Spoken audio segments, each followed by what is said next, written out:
Hey, welcome back to Black Lotus Live, where we talk about all things strange and unusual. And tonight we were supposed to have, have a guest with us, Micah Dank, who is an author who's written a book about um, like astrotheology and that kind of thing, and how it applies to the Bible. And so we were really looking forward to talking with him. His book is a lot like Dan Brown's. What was the name of that book? Something. I can't remember. Oh, the Da Vinci Code. Yeah. Right. And, but anyway, he had a family issue that he had to attend. And so we kind of got bumped. So, but he will be back with us on October 3rd, I think it is. So, at the last minute, we decided, okay, well, what should we talk about? And so Kimberly came up with the idea of talking about our paranormal encounters.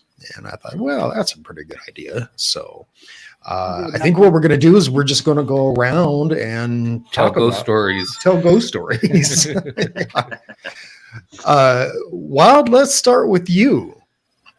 Okay. Well, I thought about this topic. So I will briefly talk about the types of experiences I've had. Okay. So I witnessed when I was really young in Mexico, I think it's called like folklore medicine, basically, which I've done some more research about. It was very weird. Like, I guess to give a brief summary is that I was in Mexico and it's where my dad's from. So it's Durango, Vicente Guerrero Durango. It's like a very arid, dry part of Mexico. And the houses were all made of stone in that time. And like the water heaters, you had to it was a furnace. You had to burn wood to get the water hot. So it wasn't very modern, I guess you would say. But it was cool. Anyway, somebody got sick. Okay. And so then some of my aunts, I was able to see this person sick. What they did is they basically got a raw egg and they passed that raw egg over the person's body, over their limbs. And then I think they also said some prayers, and there might have been some other things involved. But then they cracked the egg open in a clear glass of water, and they showed it to me. And then the egg looked just like a human eye when I saw it. And I don't mean like a passing resemblance. I mean like there were like eyelashes, the pupil, the cornea, like it was just a human eye in the shape of an egg. And I would say to this day, I don't really know how that would happen. What is the scientific mechanism for that to happen? Now, it does remind me of some other supernatural things. For instance, people say that when they do a seance and they bring something paranormal forward, they say that something comes out of a person's body. Let's say there's one individual who has psi abilities. If they're in a seance and they're meditating, then something will come out of like their nose or their eyes. And it's called like ectoplasm. It's ectoplasm. That's what they call it, actually. Yeah. They say it looks like silk, kind of, but ectoplasm is then used to make a human or like a face or a trumpet. So that reminds me kind of this ritual medicine I saw, because you're taking something and making it human. You're taking something that's not human-like an egg, you're making it look like a human. Or you're taking something like this ectoplasm and you're making it look like a person. So that's really the first thing I saw that, and I was very young, and I was like, okay, the world is breaking some rules here. I'm seeing things that are not supposed to happen. Now, I wanted to take a little different thing with this, because I've talked about my paranormal experiences a lot. So for me, I'm kind of bored of talking to them, but I do have something to substitute that. Okay. So instead of talking about the paranormal experiences I have had, I want to talk about the paranormal experience I'm going to have in the future. Because I think if you all think about it, everybody in this room, we could probably say that in the future, we will probably have another intense paranormal account. I think I will, because I have a history of them. Do any of you guys not think you're going to have something paranormal is going to happen to you in the future?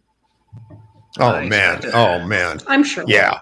It'll definitely happen. I mean, with Ralph and I, I've said before, we're paranormal magnets. This stuff happens to us all the time, so. Right. I've got all kinds going on. Oh, sorry. What was that, Kim? Can you repeat that? Yeah, I said where I live, I've got all kinds going on. Okay. What about you, Terry? Do you think you're going to have something paranormal, or what are your opinions?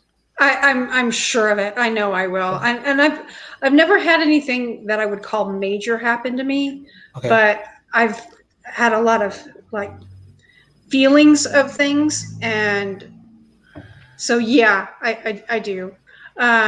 If you want, I'll jump to me and tell you one of my experiences as a kid, and I think Ralph might remember her, but I know Damien does. Is my friend Michelle that I had when I was young, and we would go over to our grandmother's house, which was literally across the street from her own. But she was in this really old house that used to be like a boarding home or something. A lot of kids coming and going, but I don't know how long the grandma had owned it. But this room had, they called it the yellow room, and it had this doll that just sat on the bed, and we've all probably heard something similar to this. And it was down this long corridor upstairs, and when you came up the stairs and you looked to your right, you would see this doll sitting in the bed. And it was weird because there's two different incidences that I saw. Terry, your audio cut out and you're frozen. The doll turned its head and looked at us. Am I back? Yeah. Yeah, you're frozen again, Terry. So the first thing that happened was the doll. I don't know what to do with this. It seems like Still? yeah. It seems like every time you move around, it seems to cut out and freeze. So try not to be Italian and talk with your hands, you know. All right. So the doll's head turned and looked at us. That was one incident I remember. And then the other incident I remember was the doll fell forward. But both times, Michelle and I had come up the stairs and looked to our right, and then that's when the doll would do something weird. So, but that house in general just gave us the heebie-jeebies. I mean, I could just feel energy in that house.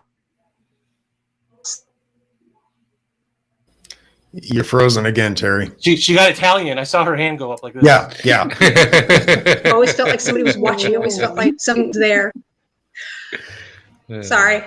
But yeah, that house was just something. And that's so, and I've been in other places where I feel things. So that's why I say, yes, I believe something else will happen to me sometime.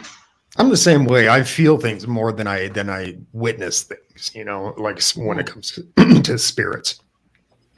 But it's interesting, a while that you brought up seances, because just yesterday, Ralph and I spoke to a couple who consider themselves celebrity occultists, and and they conduct seances. And so it was really interesting talking to them for the podcast. Did you guys? I'm sorry. I wanted to ask you, like, do you think they're legitimate? But I don't want you to be rude, you know, like, do you think they're good at doing seances? I'm sure they're good. I question the legitimacy of most people who conduct seances, and it's not really something that's done anymore. You know, I mean, they didn't, you know, I mean, Houdini tried to debunk seances for years before he died. Famously, yeah. Yeah, and he often did. But so yeah, I don't know. Personally, I think most of them are probably charlatans. I really do. I want to mention one famous recent seance case. Okay, so this was witnessed and it was spoken by Leslie Kean. So Leslie Kean is actually a big name in ufology, because she was one of the writers of the New York Times ATIP paper article that came out in 2007. So she's really involved in this modern disclosure movement. She's written books about UFOs. So she's very well respected. She actually recently had a seance encounter with like physical entities in a room. She said a physical man appeared out of nothing. It's actually wild. It's a very intense seance activity, and it's very modern, and she's a very credible person. That's why I was like, whoa, maybe there's something to this stuff. Yeah. When did this happen? When she talked about it, I think it was last year. I'll put the link. Maybe we could put it in the link to that conversation. We could put it in the description of this video. Yeah, definitely. I think she's writing a book about it, or she's researching seances. That's why she's having these experiences right now. Interesting. It's interesting, Wild Trees, that you bring up that particular practice where an egg is run over the body, supposedly is captures some sort of negative energy or aura. Right. And, physically then you can see when it's broken open, there's been some augmented change, again, in an observable sense. Many years ago, as I was learning to become a professional magician, I was researching, everything, especially in way of history and so forth. And I did come across this practice.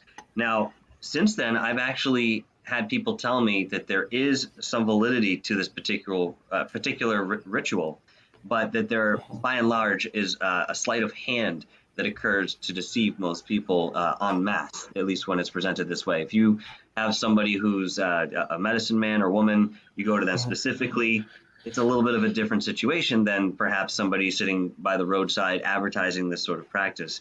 So that's interesting that you brought that up. I mean, it was a simple sleight of hand where they're using a classic palm to switch the eggs out.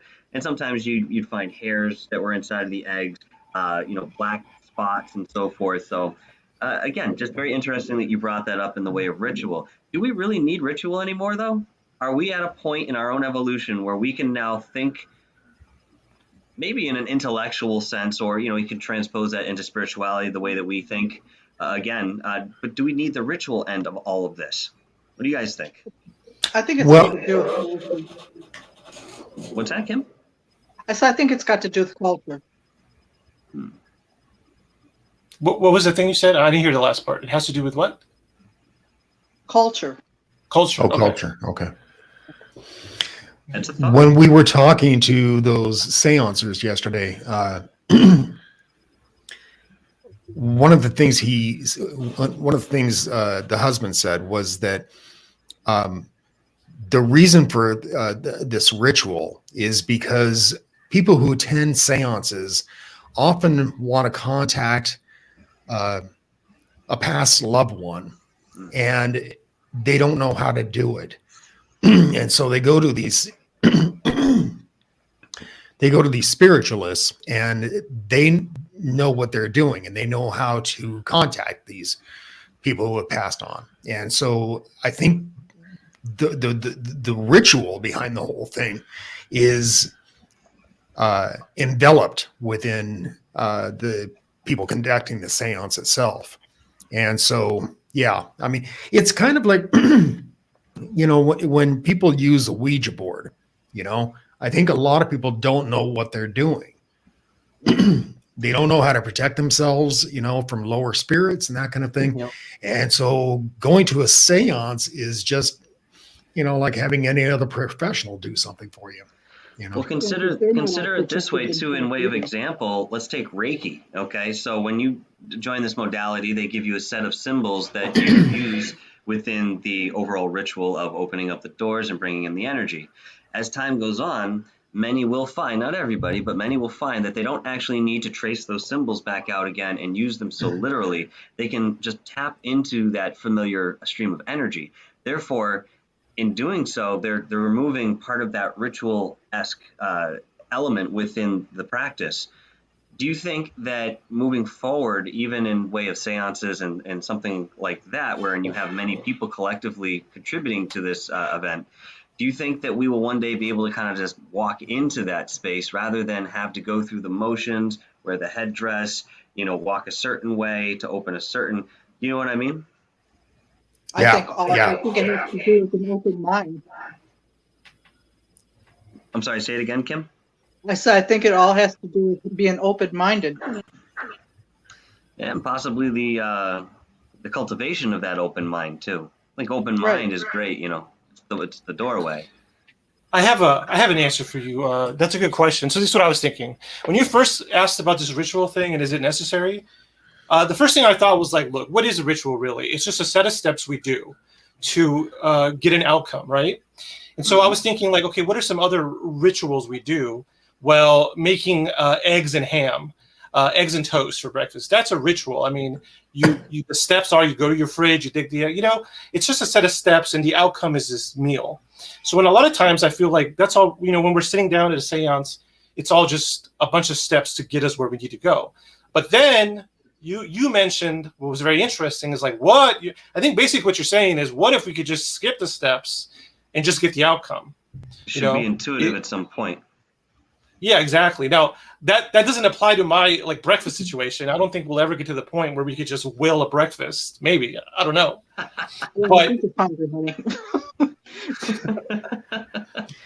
But I guess if we're just talking about non-material things, let's put it that way, perhaps we can eliminate the ritual with by just going through it. But perhaps if we're not ready to get to that point, that's why we have the ritual. The ritual is there to cultivate our mind or get us closer to that outcome, if that makes any sense. Stimulates everything to get things opened up and going.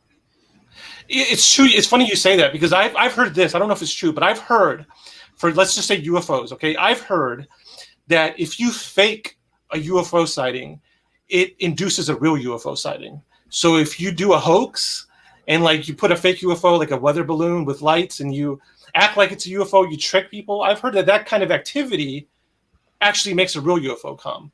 So it's almost like you're going through. I'm sorry, say it again.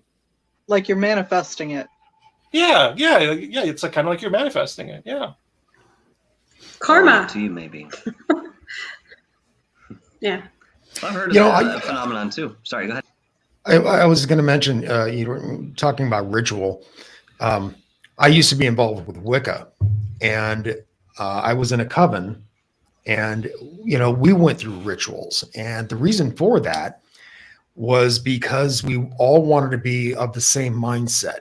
And so having all these props and all that stuff, it's not necessary really, but I think it is when you're working in a group setting. When I worked alone as a solo practitioner, I didn't do all these rituals. I was already in that mindset. So I think that where it comes to something like a seance, you want everybody there to be in the same sort of mindset, Maybe some people see that to move forward through. Well, it's also a visual thing. It's a reinforcing activity. I think the reason that ritual is even pertinent in the first place is because it's that repetition that's so sure. You know what I mean? The logical side of our mind really wants to have that it can stand on and say, okay, if I do X, Y, and Z, I can get my eggs and ham at the end of the session there.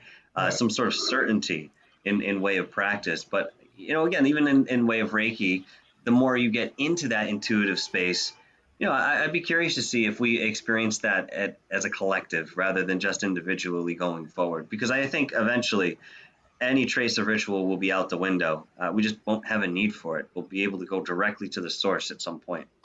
Yeah, I believe you're right. Yeah. But that just makes me think about something I heard on. Somebody mentioned it. It might have been somebody on this panel, but the idea that perhaps what you're talking about, you're hoping we get to that point. The idea that we have already been at that point in humanity, we lost it. Now we're trying to get it back. Is it possible that when we get it back, we'll lose it again, and we'll continuously go through cycles of getting close and losing that connection? I don't think we even know. Well, we're certainly rediscovering, and even through triggering by way of conversation, putting yourself in a certain place, just having the open mind to grow in whatever spiritual fashion we do, I think you're going to find a lot more in the way of individual revelation going forward, which then could be maybe passed off in way of conversation and found with similarities. And then next thing you know, you have groups of people that hold the same mentality.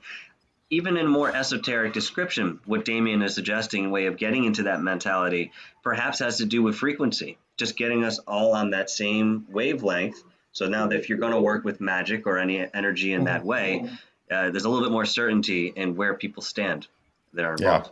Yeah, absolutely. Yeah. Kim, what about you? What about your paranormal experiences? Oh, wow, yeah, I think I'm going to go with the dowsing rods this time. We haven't talked about those before that I remember. I remember a couple asking me to try and locate. They tried to fool me into thinking that we were going to go to a haunted house, and they wanted me to find somebody. I said, okay. So I had never used dowsing rods before, and I had just gotten some. I was taken someplace where there was zero lights. There was no street lights, nothing. And I was not familiar with the area whatsoever. I had no idea where we were going. I was in the back seat. And I just had a feeling that I asked them, I says, is there a cemetery to the right? And they just looked at each other and they're going, yeah, there is. I had zero idea where we were. And so that's where we ended up, was at the cemetery and not at a house, which I don't care, you know. So I told him, I says, I'd like to take the dowsing rods. And mind you, this was at 11 o'clock at night. Nobody's supposed to be in the cemetery. But we go in there, and the guy didn't believe that I could, you know, that I was sensitive enough to find anything. He wanted me to locate his friend that was buried there. I said, okay, well, I'm going to try using the dowsing rods. So I used the dowsing rods, and we went all the way to the back. It was the very last line of gravestones, and they marked the spot. And I says, "Is this it? What you were looking for?" Sure enough, the guy cried like a baby. It was his friend that got in a car. I told him everything that happened. I told him what he looked like, told him what happened, the whole 9 yards, and he told me, he goes, "There's no way in hell that you would have known that who this was, where this was, or anything."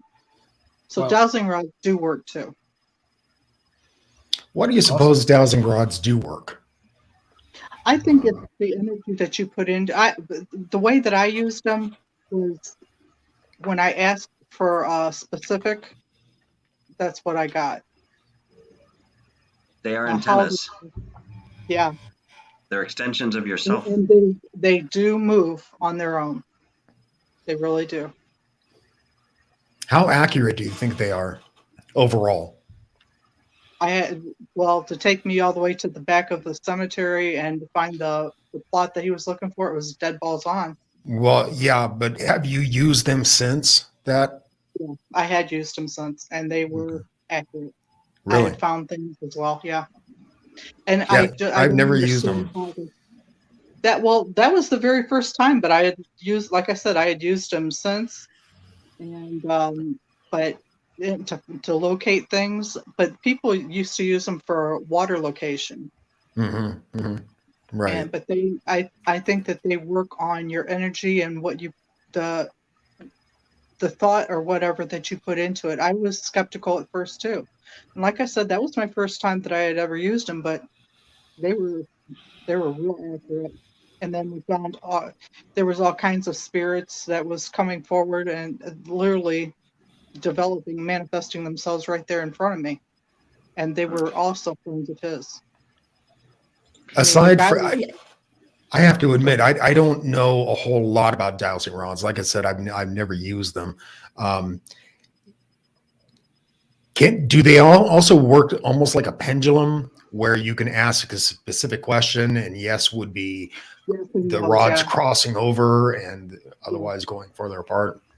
Mhm. Have you used them like that? Yeah, I did. Okay.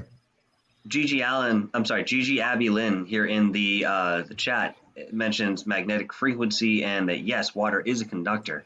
Now we understand there is a scientific element to dowsing rods, just as Kim has mentioned, people used to find it to locate water wells. So I would have to assume, without going into further research at the moment, that it does have to do with some sort of magnetics and following within that. The question is, how does your intention play a part? So that point becomes something more extraneous than a scientific instrument. That's cool. Mhm. Hmm. I think that they're more reliable than scientific instruments. I think, or they Well, can be anyway. those were made out of copper. They actually used to use witch hazel sticks. A stick that had a fork in it, and they used to hold them like that to locate water. Right. The funny thing about dowsing rods is they're so cheap. They're basically free. You just need a coat hanger and like 2 empty pens, some garbage, and you can make 2 dowsing rods right away. That's it. Well, I It's use that simple. the copper ones. I mean, because those are good conductors as well. Which ones? Copper. Oh, the copper ones. Hmm. Well, there are esoteric properties to copper too. I wonder what that plays. I'm thinking if I was ever gonna do dowsing rods, like I said, you get like you get a pen, and then you cut off the top, so it's just you take everything inside, so it's just a hollow little tube, and then you get I'm sorry, what was that? I said you can use a straw too. Or a straw, or a straw. And then you get the clothes hanger, you make it straight, and you just put one bend in it, and then you stick it in the straw, and you do it. You have 2 of these. So basically, these there's 2 points. Yeah, there's 2 points. They could point anywhere, and they're free flowing. And then I think you just concentrate on what you want to find, and they'll either point to it. They'll do something. If I was going to do that, the only thing I could see myself doing that for is going to the beach and dousing for shark teeth. Probably megalodon teeth. Like about this big. Sounds good to me. Yeah. And I was like, that's all I care about, baby. I Shark want to teeth. see those finds. Yeah, finding wire hangers anymore is very difficult, though. Yeah, Yeah. no doubt. Mm-hmm. Michael, what about you? I mean, why don't you tell us a little bit about your investigations that you've done? I've had many, paranormal experiences, and I have to say the most harrowing ones were not actually within the investigations. They were in my personal life. One that I haven't really talked too much about was some particular entity that was in the house that I moved into in 2013. I was on the 3rd floor of this apartment complex, and it was pretty subtle at first. It was interacting with my relationships. It was more of a peripheral phenomenon before it came and attacked me directly. So I started seeing the world around me sort of start to crumble, and I was like, well, this is weird. I feel like I'm in the center of something. And it came on in the way of audio phenomenon first, and then I was getting visuals, not necessarily in front of me, other than moving shadows and seeing that somebody's standing, behind the French doors out of the corner of your eye kind of thing. It's there. I'd be falling asleep on the couch. I was usually the last one to go to bed. And maybe I was playing a game on my phone or something after the long day, or reading a book. Occasionally I would be doing that. And as I'm falling asleep, I'd start hearing this plethora of whispers, all of them whispering together, but I can't make much sense until I start hearing my name on one of them. And they were male and female, but it was a cacophony of these voices. And the next thing you know, all of them were saying my name. And this would startle me and jar me awake. And when I would come to in that way, I would feel something kind of on top of me, like all my shoulder, everything, that where I'm sitting, it was vibrating. So you're getting this really uncomfortable feeling that goes along with it. So many times I would get up and try to shake this off. Very few, whereas I actually successful in doing so. So I'd usually resolve to try to go to bed, thinking that I could just, get some sleep, and that would be what it was. So I'd crawl into bed, and the same kind of stuff would happen, where I'm just about to fall asleep, and I'm getting either those same audio anomalies, or I'm getting poked, or my hair is being pulled a little bit, or the blankets are moving, just at that moment where I'm going to cross over the threshold. And if I actually did get to sleep, I was being stalked by some energy. Most of the time it was underground, and I would always get to this one particular point. It was a wall. I turned to the left through this maze of tunnels that was definitely underground, and the wall was old. It did look like it had some intentional construction way of like cinder block laying, but there was a lot of this rock around it that was just natural to the formation of the cave. And there would be this sickly green light that was cast. And anytime I hit that wall, I knew I was done. And I just get this rush of panic and fear, and I turn around. Whatever it was right behind me. That was the end of the line. Most times I would try to wake up, and I wouldn't be able to do just that. I wouldn't be able to wake up. I don't know how long I might have been fighting to do it, but every time I was, it was like the thing would just let go. kind of like, hey, this is what I'm doing right now. And it would just let me go at the moment where I couldn't, take it anymore. I couldn't breathe. So this continued on for quite some time. I actually contacted Seven Hills Paranormal Investigation team. I was good friends with the founder, and he had the desire to come in. He wanted to interview everybody in the house. Unfortunately, the situation as it was, we just couldn't do that. I would have been able to interview, but the people I was with, it wouldn't have worked out that way. Long story short, I had many people kind of look into this particular property. Now, Worcester, Massachusetts, certainly has seen its share of bloodshed in the way of Native American tribes and so forth over the years. And I wouldn't be surprised if this particular house, where it's located, might actually have some significance in way of the site. I don't have anything to back that up in way of physical proof yet, but it's something I've been casually researching since this happened. The entity that was there, I believe, was actually human. It was just very, very angry. And what it was doing was pulling in all of this other energy, negative or otherwise, that would strengthen it during very emotional moments. And then it would attack after gaining a lot of that strength.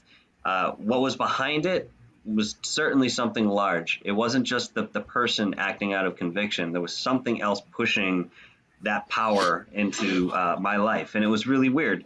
There were many things that happened, again, to people that were around me that shouldn't have, and it all was sitting in this one window of time, wherein eventually we moved out, and thank God that's what it took.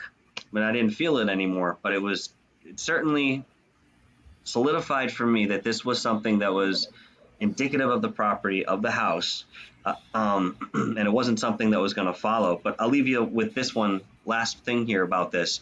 So there was a couple that lived on the second floor. Now, when I first moved in, I was talking to them about X, Y, and Z and the paranormal, and they really hadn't had any experiences, but they were interested. So lo and behold, as this stuff starts to happen to me over several months, I go downstairs, they're out there smoking a cigarette, and we get to talking, and the girl says to me, she says, hey, I got something to tell you. I was like, why? What's going on? She goes, well, a couple nights ago, I woke up in the middle of the night, and there was this little girl standing next to my bed. I said, really? She goes, yeah, and she was dripping wet, wearing all white. I said, that's crazy, man. And she would go through and tell me about this. And apparently her husband had leaned over and seen the same thing, but just a quick glimpse of it. So now we have two people seeing the same apparition. Again, long story short, several months go by, and we couldn't figure out, who this little girl was, or, if it had anything to do with the property. She comes to me one day. She says, I went to visit my mother, and some family had come over, and they had some photo albums. And we started going through, and all of a sudden, I kid you not, I looked down at this one picture, and there's the little girl in the picture. And she says, well, who is that little girl? I said, well, it was a little girl in the family who many years ago had drowned and had passed away as a result of this. So she believes that it was this relative, who obviously she had never met, it was way before her time, was coming to her while she was sleeping and, showing that she was there still. So we can start there, I guess. We'll talk about confirmations now. Yeah, that'd be cool. Oh, incredible. Ralph? Let's see. Which one do I want to talk about? I've had a couple of them. Probably I'll talk about the one in the bathroom. When I lived at my mom and dad's, their house was haunted. It had many different things that have happened there and when I lived there. And one of the things that happened was I was going to take a shower, and it was one of those bathrooms that have like the room with the two sinks, and then the next room is the shower and the toilet. Yeah. And I almost had knocked off a can of mousse that was sitting on the counter.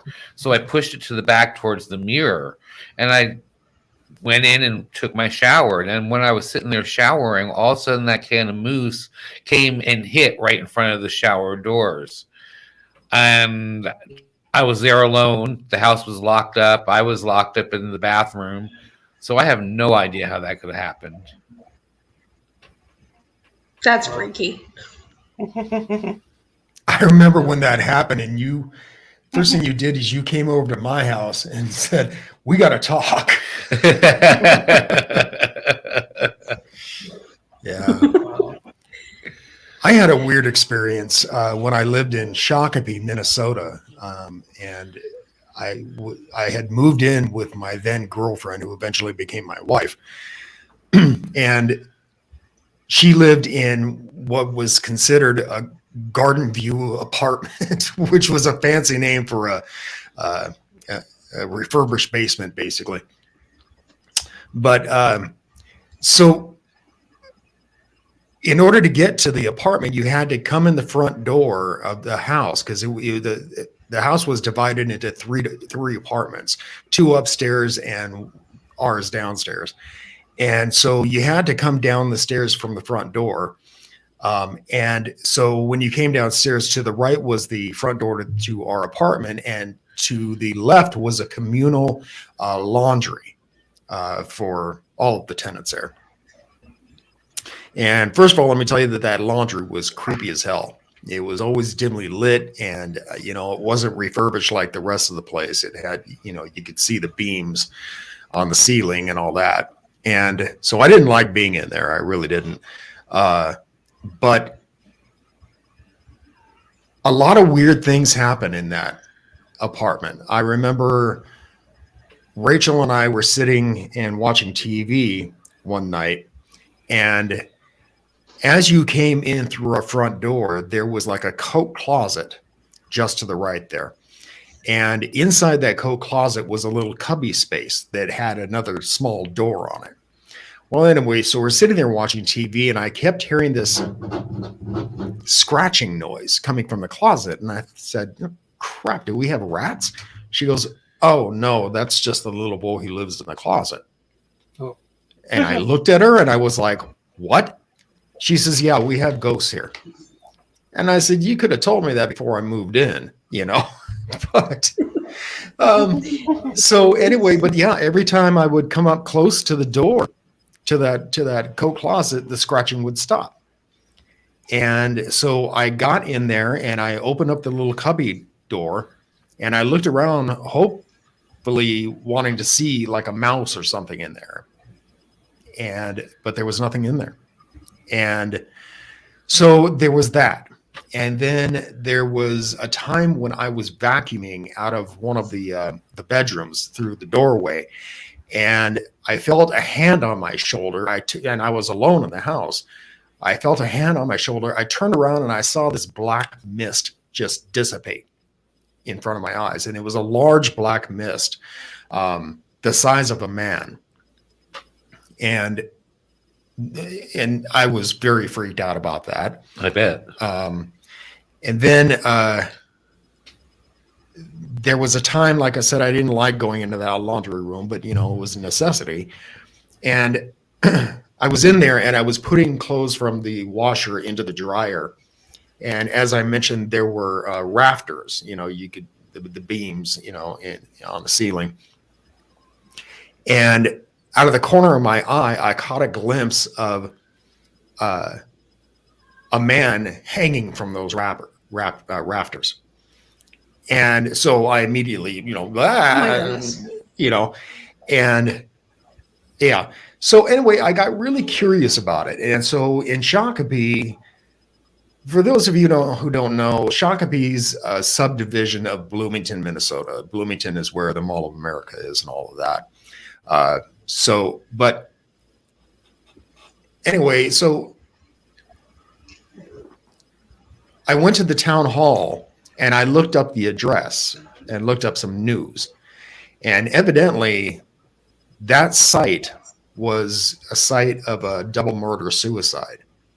And the husband, I guess, murdered his wife, murdered his kid in that cubby hole, and then hung himself in the basement. So, yeah, I was very glad to leave that place.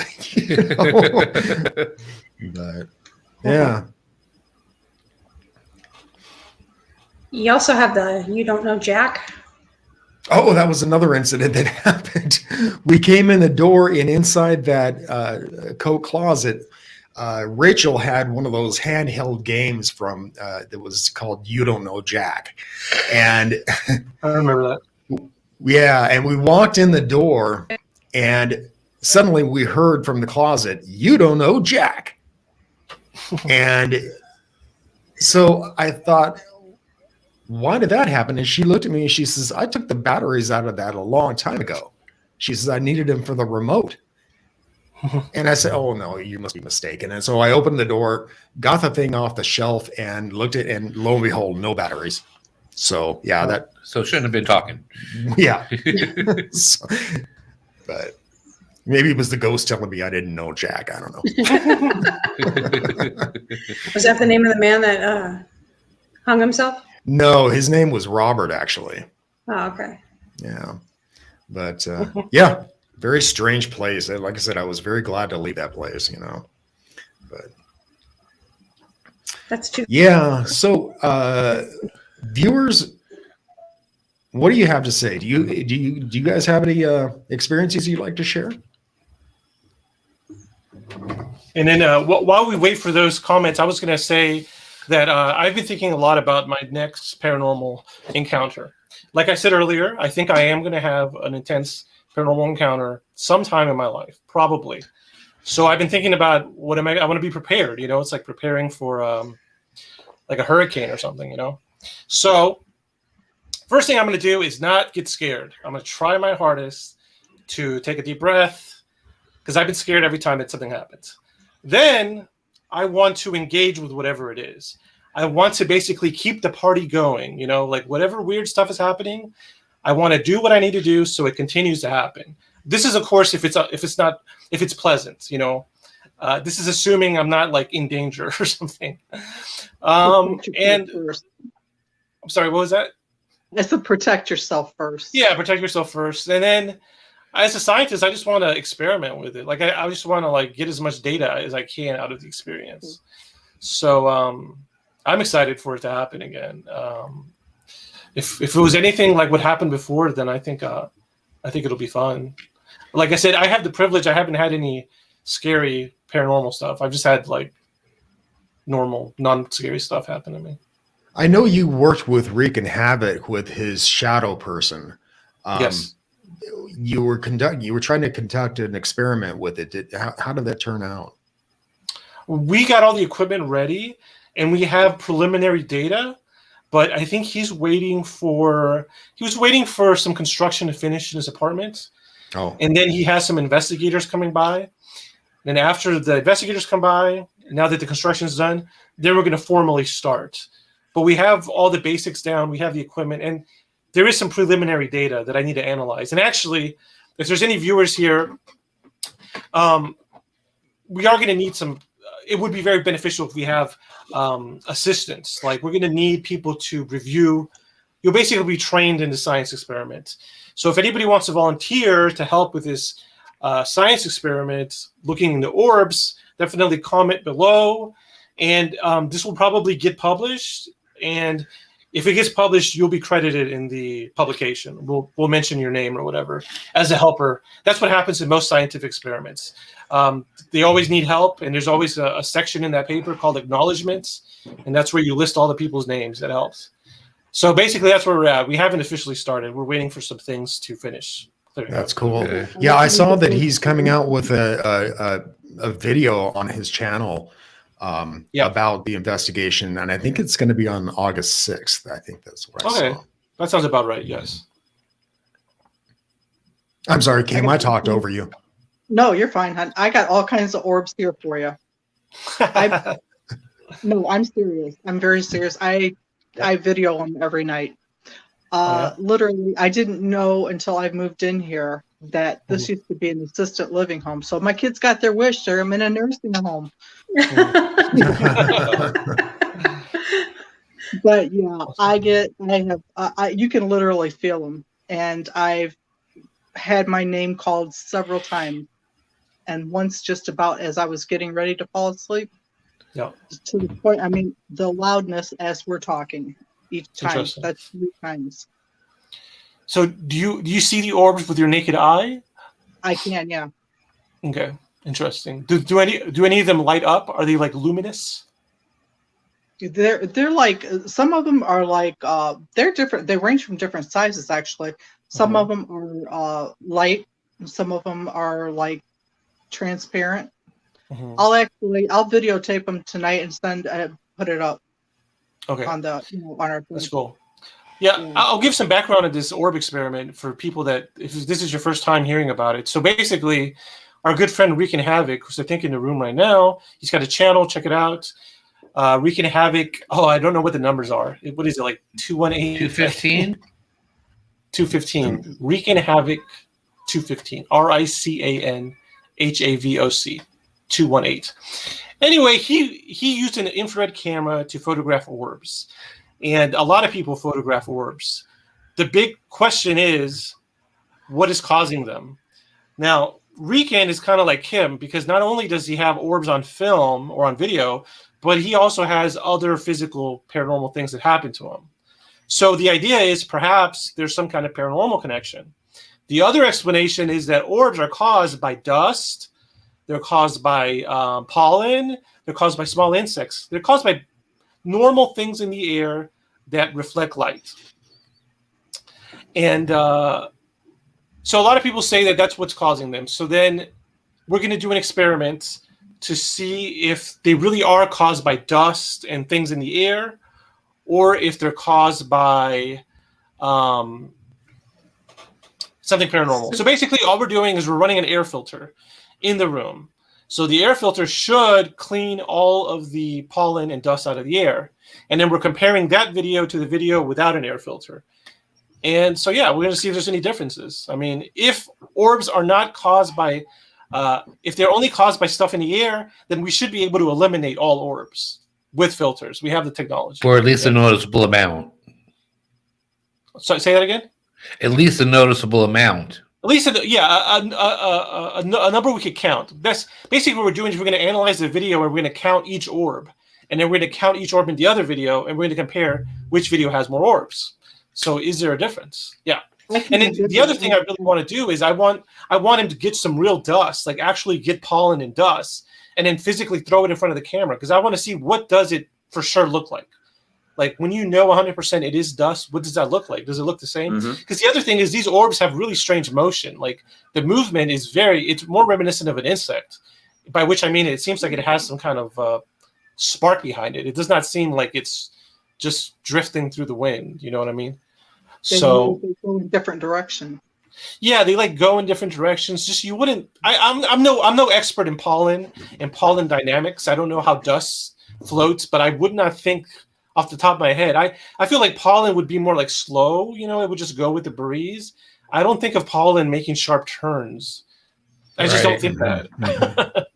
I actually videoed it during the day and then videoed it at night, and there's a difference. Less during the day, more at night. Interesting. Really? Really?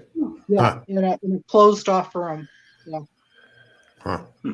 That's interesting. I've always thought that most of these videos you see of orbs, I mean, I think they can be explained away by dust particles, and if it's outside insects, you know. Sure. But I think that would make for a good experiment, Wild. I think if you clean the air of all dust and pollen, you know, it'd be interesting to see how many, because the ones that I've seen that Rican has posted, the videos that he's done, they don't look like the normal orb videos that you see out there. Exactly. You know, I mean, they're big and and they just don't look like the typical orbs that you see. But I think with our technology today, we're seeing more and more of this because of the, you know, electronic video and all that, you know, because I don't think that a standard camera would pick these up, you know. Right. But it is important to mention that it is a special camera that he's filming on. He's not filming on a regular video camera. He's filming with infrared mode. So what infrared mode does is it actually shoots out, the camera itself shoots out a spectrum of light that's invisible to human eyes. Then those beams bounce back and then it forms an image, which is like black and white. This is useful. Most people actually, they don't use it to catch orbs. They use it for night footage because this is basically like a night cam. So if it's dark, infrared light is invisible, you can still see. So that is something also unique to it. I think bottom line for me personally for this experiment is I just recently heard about orbs on video. They look really cool. There's definitely something there. The question for me is, what is it? I don't really care if it's paranormal. I just want to know what is it? We have ideas, but I don't know. Nobody knows exactly what it is yet. I mean, nobody's shown it experimentally, at least. And I would like to find out what it is. Maybe it is some kind of new insect. What if it's like a really tiny, tiny insect, and we could, and then maybe it gets caught in the filter, and then with the filter we could find it. Who knows? It could be just a super weird insect, or it could be pollen. There's a lot of things I think it could be, but yeah. You take rods, for example. It's been proposed that these are actually organic, and yet they're Exactly. moving so quickly, and they're so light in way of volume.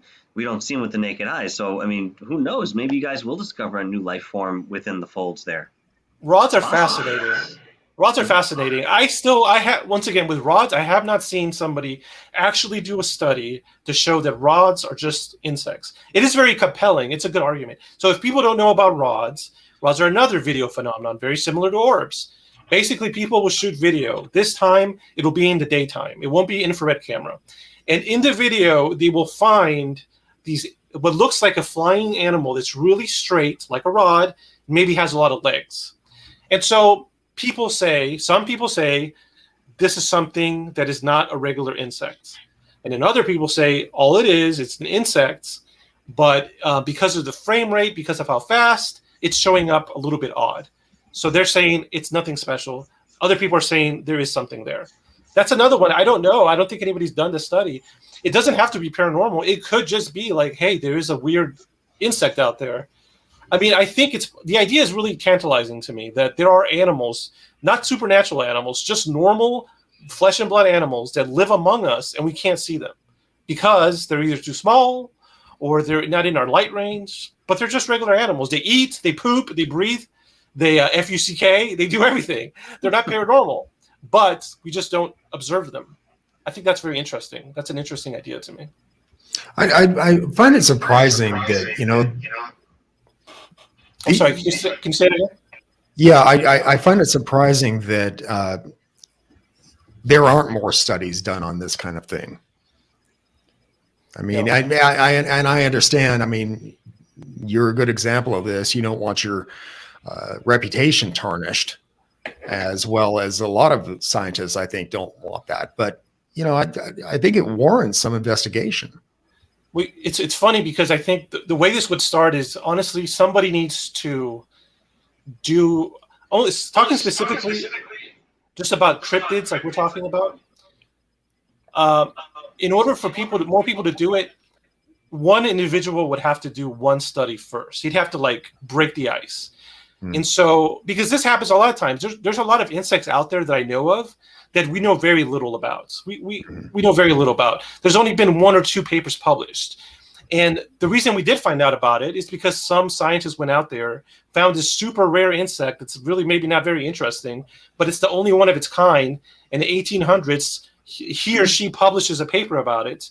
But that person breaks the ice, and then now somebody like me can go okay, here's something we know exists, but we don't know a lot about it. Let me continue that research. So I think somebody does need to, break the ice and be the first one to publish a study. This is more doable in cryptozoology if we're talking about flesh and blood animals. It's it's more difficult if we're talking about some of the more exotic or strange phenomenon out there, Right. like poltergeist, like ghosts. Those things are Makes sense. a little bit too weird. Yeah. I like Gigi's response. She says, or they could be in the 4th dimension. I kind of think that might be true. That's Those rods. That's very possible. It's very possible. It's like, it's like if something. Me and my friend were talking about this. We talk about dimensions. I think we live in three dimensions, really. But if there was an animal that lived among us, but it was living among us, but it was a higher dimensional being. It was living in 4 dimensions or 5 dimensions. It's possible we might interact with it, but we won't see it fully because we're stuck in the 3rd dimension. So we will only see parts of it. We will not see the whole thing. But those small parts we see could be a hint that there is something there beyond. There's also overtones, or let's call them undertones for the moment, that sit within a certain range. So the 3rd dimension is, not just one space and then boom, over the threshold, you're now in the fourth dimension. It's all these different overtones of frequencies that layer in and are separated in way of certain reality. So while Wild Trees is saying, some of these things we might be seeing a piece of, not the entirety, I believe that's correct. I think the frequency is much closer to us than we think, where in maybe the fourth dimension, again, is that big jump into the next scale, but we're still working within the overtones of the third dimension, rising up possibly to that frequency, that overall frequency of the fourth dimension.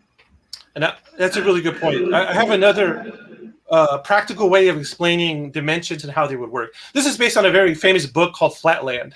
But basically, imagine that on top of a table, all these people lived, but they were only two-dimensional drawings, okay? So the people, they just looked like circles, okay? They didn't have a third dimension. They were just flat, right? Now imagine that there's an orange, An orange is round, and it actually is a third dimensional being. It's not a flat circle, it's a sphere. So if they were going to interact together, the circle is flat on the table and the sphere is big.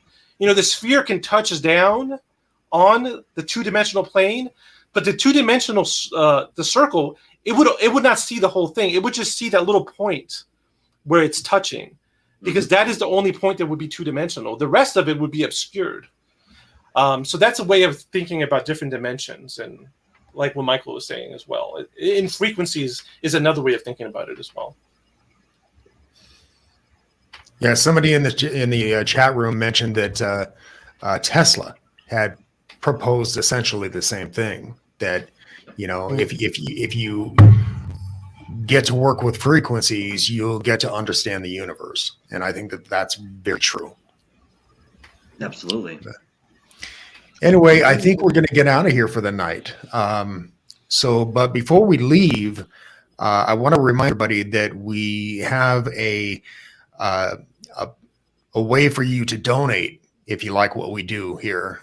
We have a link to buy me a coffee. I think that's what it's called. And you can donate as little as $5. And then we also have a Patreon page, and we only have one tier there, and it's $5 a month. It's like 16 cents a day, and you get extra content for doing that. And and then also don't forget that we have groups over at Facebook. Ralph and I have the Black Lotus discussion group, which is a very good group. And Kimberly has Not So Paranormal, which is another excellent group. And Michael has DarkHour Paranormal Live, and which is an outstanding group, really. Thank you, man. But all the links are in the description. Wild, please send me that link, and I will definitely put that in there. Okay, yeah, I was about to remind everybody. Yeah, so there's Leslie Kean did a really great interview about some experiences she had recently with a seance and a physical entity, and that will be in the description if you guys want to check it out. Fantastic. Great. All right, folks. Thanks a lot for watching. Don't forget to hit that like and just subscribe. We love to see the little thumbs up. Until next time, keep thinking and question everything.